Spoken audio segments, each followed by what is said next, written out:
Estamos ao vivo, vamos lá voltar para a Câmara Municipal de Aracaju. Ao vivo está Jéssica Cruz.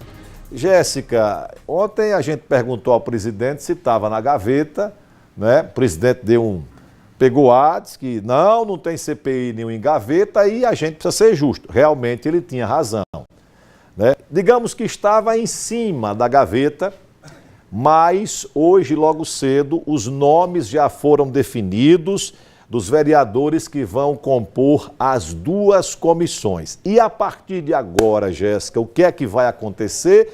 Mais uma vez, um ótimo dia para você, são 11h43. Vai trazer o benefício que é o propósito para o servidor público. Então, ótimo dia para você, Fábio, mais uma vez. Olha, na teoria, acontece da seguinte forma, Fábio. Essas CPIs, os membros, eles são escolhidos de acordo com a relevância dos partidos aqui dentro da casa. Quanto mais membros do partido, maior a relevância dele aqui na Câmara de Vereadores. Em tese, a escolha tem que levar em consideração isso.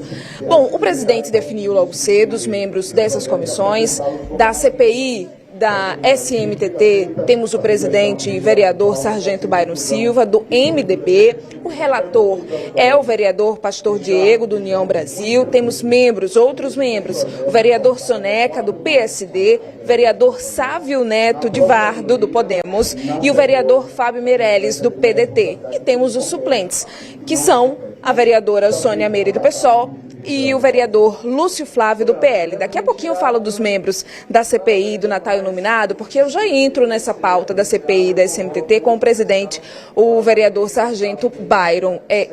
Vocês já têm informações que vão ser necessárias para esse primeiro caminho de construção de pauta, de cronograma da CPI?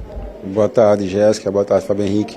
Então, a primeira reunião da comissão vai se dar na próxima segunda-feira, mas com os presidentes e os relatores, para que a gente trace o cronograma de ações, porque a gente vai utilizar, né, o plenário da Câmara e a gente faça um alinhamento para que ela se dê de acordo com a legislação, sem acelerar. Para quem está nos assistindo agora, a CPI ela foi ensejada pela ausência de informações requeridas pela Câmara Municipal de Aracaju na última legislatura, de informações no tocante à aplicação dos recursos exclusivos das multas no município de Aracaju, que não nos foi apresentada. E isso ensejou, né, a CPI para que esses esclarecimentos viessem para nós vereadores. Vocês estão lidando com aí uma linha de tempo que vai de 2016 a 2024. Nesse período, mais de 130 milhões foram arrecadados? Exato, são recursos de grande monta, né? E a gente espera ter, através da CPI, esclarecimentos dos percentuais que são obrigatórios em lei, que devem ser aplicados, por exemplo, na educação para o trânsito, melhoria da sinalização viária de Aracaju e chega até renovação de frota, né, da própria superintendência. Então, a gente precisa dessas informações para saber se os recursos foram aplicados de maneira correta e eu friso novamente, não foi apresentado, mesmo com um requerimento, que é um instrumento que a Câmara tem, que obriga os gestores a trazer essas informações para casa.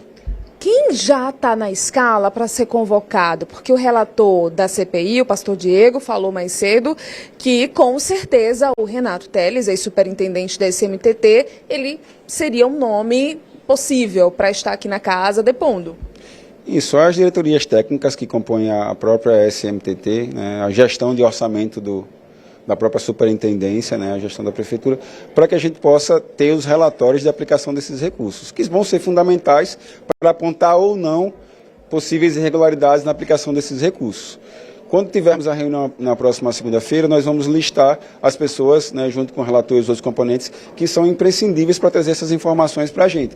Para que o relatório do Pastor Diego, que vai ser o relator, ele seja bem subsidiado de informações que vão dar os encaminhamentos ou não para que haja a apuração precisa de irregularidades ou não na aplicação desses recursos.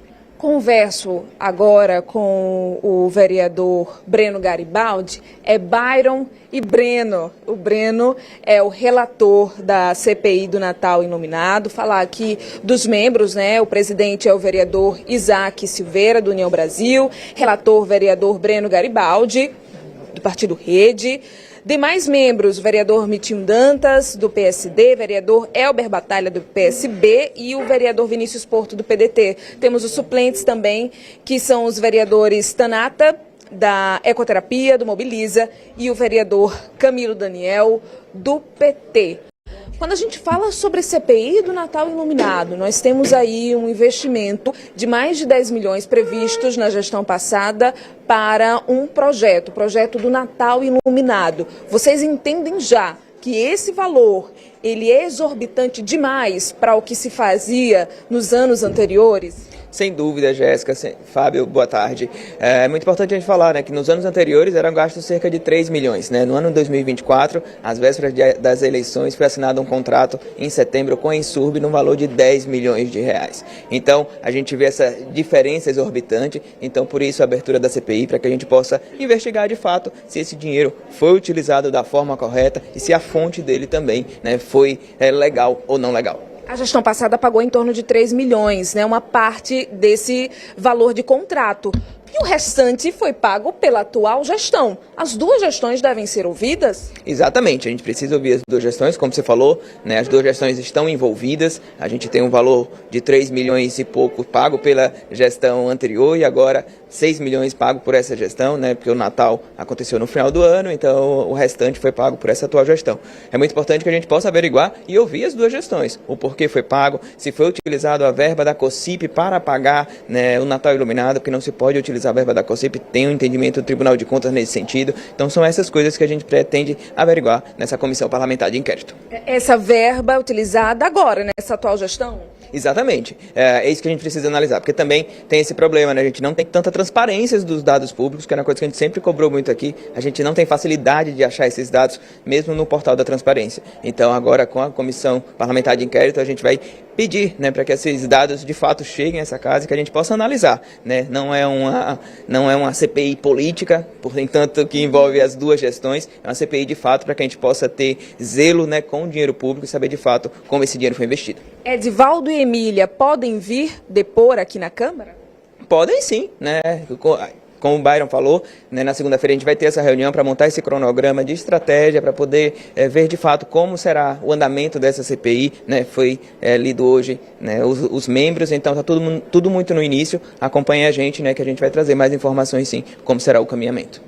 Agora, é muito importante esclarecer para a sociedade, porque muito se pensa erroneamente que uma CPI, ela acaba em nada, e não é assim. Quando se há irregularidades detectadas, a missão do senhor como relator, por exemplo, é elaborar todo uma espécie de inquérito e levar até a justiça? Exatamente, essa é a função principal da CPI, né, investigar, né, como o nome já diz, investigar o que foi que aconteceu nas duas gestões. Se de fato esse dinheiro foi utilizado para o que deveria ser utilizado, se a fonte foi correta ou não foi correta. Então tudo isso a gente vai investigar aqui nessa casa, né, e de forma muito técnica. Vale ressaltar mais uma vez, né, que não é de caráter político, como a gente falou, tem as duas gestões envolvidas, é sim de fato, né, observar direito onde foi utilizado o dinheiro público. Muito obrigada, é muito importante isso, porque segunda-feira já tem mais desdobramentos. Os presidentes, acredito que relatores também vão estar aqui, não é dia de sessão, mas eles vão estar aqui trabalhando para montar esse cronograma, porque não pode haver choques de agendas dessas CPIs aqui na casa. Fábio.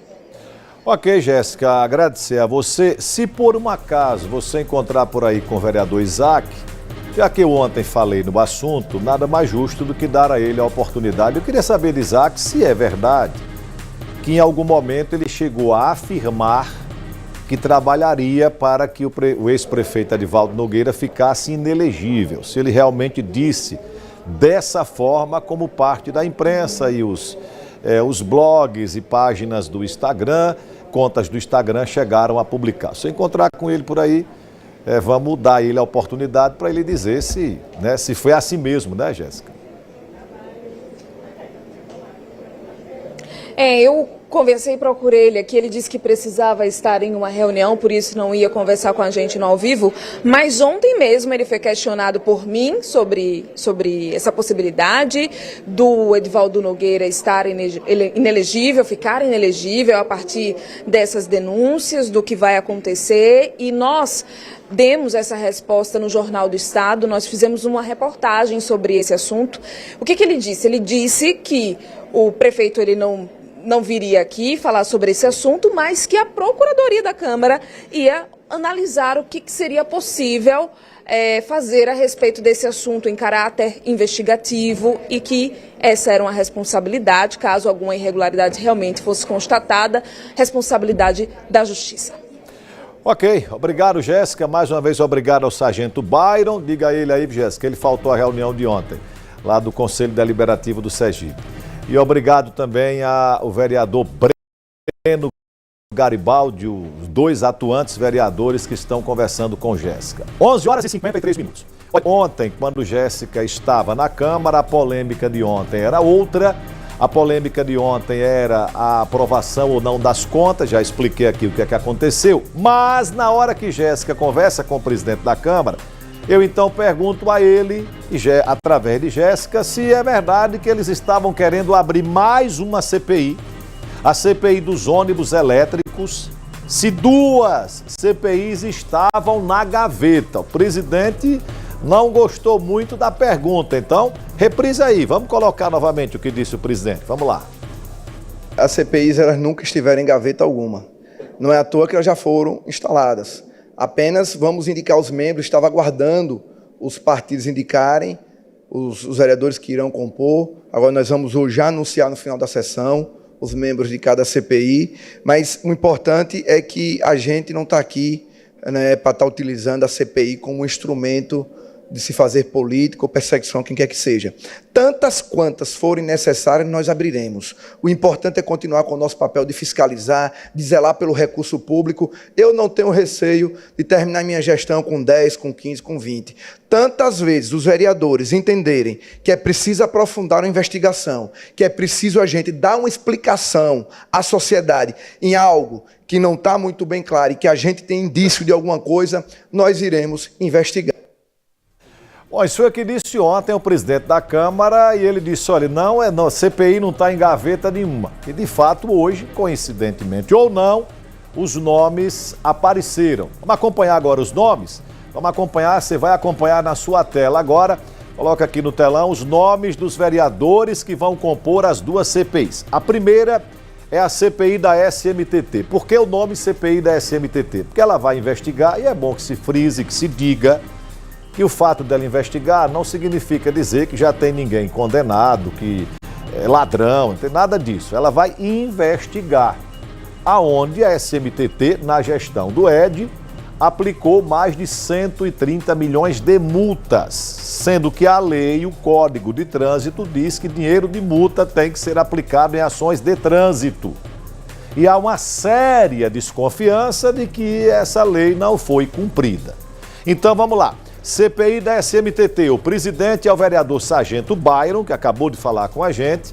Relator é o vereador Pastor Diego, Byron do MDB, Pastor Diego do União Brasil. Presidente e relator são vereadores bem ponderados. Os membros da CPI são vereador Palhaço Soneca, vereador Sávio de Var do Soneca PSD, Sávio de Var do Podemos e o vereador Fábio Meireles do PDT. Os suplentes, vereadora Sônia Meire, do PSOL, e vereador Lúcio Flávio, do PL. Esta é a composição, avalio como sendo uma composição equilibrada. Agora, a segunda CPI, a CPI do Natal Iluminado, já explicado por Jéssica, conversando com o Breno Garibaldi. Gastaram 10 milhões para o Natal de Aracaju, botar luzinhas, sendo que a gestão do ED pagou 4, a gestão da Emília pagou 6. As duas gestões serão investigadas. Repito, ninguém está condenando antecipadamente ninguém. Vamos aos nomes. Presidente é o vereador Isaac. Aqui o bicho pega. Isaac está meio invocado, né? O relator acabou de conversar conosco, que é o vereador Breno Garibaldi. Os demais membros, vereador Miltinho Dantas, do PSD, vereador Elber Batalha, do PSP de Bola, e o vereador Vinícius Porto, do PDT. Aqui tem um que é oposição firme, que é Elber, e outro que é edivaldista, que é o vereador Vinícius Porto, e Miltinho, que é um cara mais ali equilibrado, mais de centro. O presidente é o vereador Isaac, já falei, Breno também é um cara muito equilibrado. Não é que os demais não sejam equilibrados, viu, gente? Pelo amor de Deus, eu falo aqui é na questão política. Suplentes, vereadora Tânata da Ecoterapia, do Mobiliza, e o vereador Camilo Daniel, do PT. Então, são essas as composições das duas CPIs. Tanto a CPI